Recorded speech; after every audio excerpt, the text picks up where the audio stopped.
Azizlar, hammaga assalomu alaykum. Biz Guliston shahriga keldik 4-mavzeda. Juda ham katta o'zgarishlar bo'lgan. Tanimaydigan darajada yaxshiligi hammasi.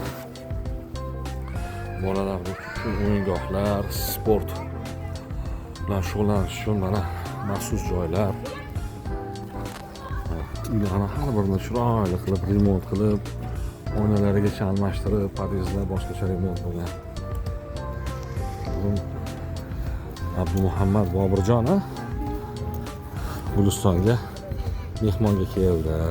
Mana Burayhon Beruniy bobomizni chiroyli to'rtliklari bilan yoshlar o'qib o'rgansin degan maqsadda shunaqa davlat to'g'rida bog'chalar qanaqa chiroyli ta'mirlangan. Gap bo'lishi mumkin emas. Judayam go'zal, judayam go'zal. Gap so'z bo'lishi mumkin emas. Qoyil. Mana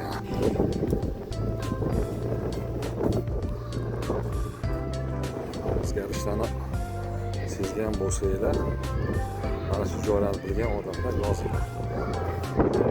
Ishlaydi. Men o'zim Guliston shahrida tug'ilganman. 3-va 4-mavzeda yashaganmiz, istiqomat qilganman. Bunaqa imkoniyatlar oldin yo'q edi, bor edi. Lekin bunaqa darajada emas. Hozir umuman ta'minlangan darajada.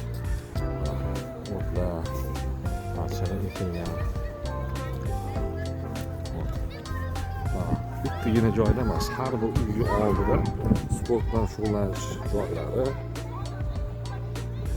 har bir uylarning orasida. Trotuar, yo'laklar, piyodalar uchun o't olingan. Mana. Qoyil gap. Biz mana bu domda turamiz. Ikkinchi uyda. Istiqlol ko'chasi bo'ldi bu yer.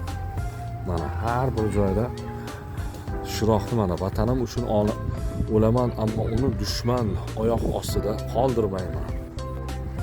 Shiorlarni yozib qo'yishgan mana bog'cha, mana shu bog'chalarga Guliston bolalari borishadi. Mana uylarni tanimaydigan darajada go'zal qilib remont qilishgan, gap bo'lishi mumkin emas. Mana bu esa bu domning oldidagi sport bilan shug'ullanish maskani. Mana joyga chiqib, bemalol turnik, rus, mana bu joyda bolalar uchun o'ynaydigan sharoitlar. Gap yo'q. Har bir uy oldida mana bu skameyka. Har bir podyezd oldida mana. Narigi podyezd. Endi bu narsani albatta avaylab, asrab hamma saqlash kerak. Podyezddan chiroyligini qaranglar. Yurtimiz go'zal bo'lsin, xalqimizga go'zal sharoitlarni qilib bergan rahbariyatga rahmat.